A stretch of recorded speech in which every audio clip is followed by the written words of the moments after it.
I'm Mark Krieger, President of the American Heart Association. And I'm here in Washington, D.C. at Hypertension 2015, our scientific sessions with the Council on Hypertension and the Council on Kidney and Cardiovascular Diseases. And I'm joined today by Dr. Joey Granger, who's the Vice Chair of the Council on Hypertension and the Program Chair for this meeting. Joey, this is going to be a terrific meeting.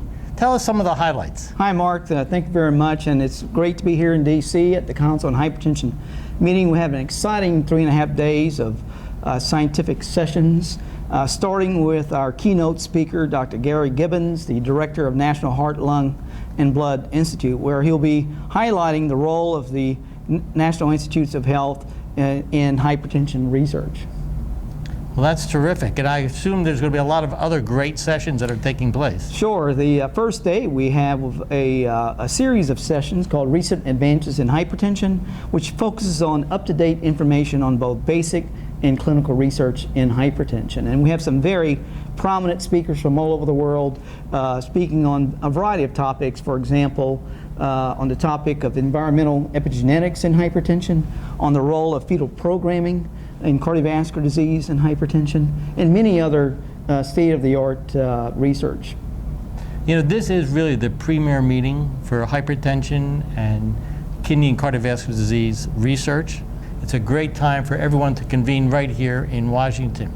And you know, interesting, this week, by coincidence, the NHLBI and Dr. Gibbons particularly announced the high-level results of the SPRINT trial, a trial that's likely to impact the way healthcare professionals treat high blood pressure.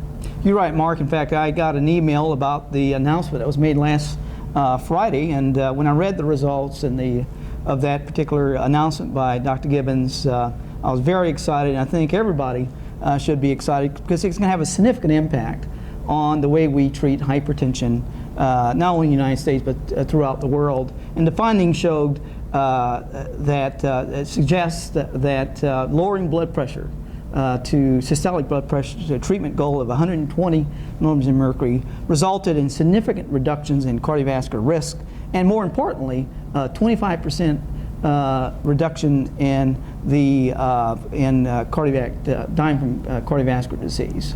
That's really terrific, Joey. Think how once this would be implemented, how much it will favorably affect the American Heart Association's 2020 impact goals, which of course is to reduce death from cardiovascular disease and stroke, as well as improve cardiovascular health in all Americans. I agree with you, Mark.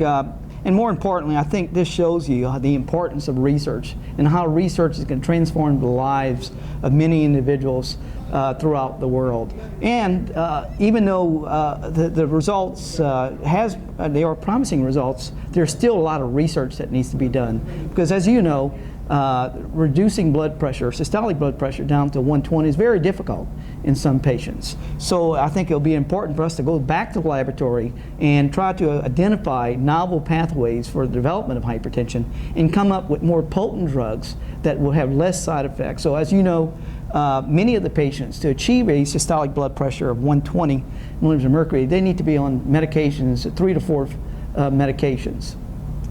Precisely, and precisely why we are here in Washington, to learn more about high blood pressure research from our colleagues, share new information, and then go back to our laboratories and test new hypotheses. Well, I'm looking forward to an exciting meeting at Hypertension 2015 here in Washington, D.C.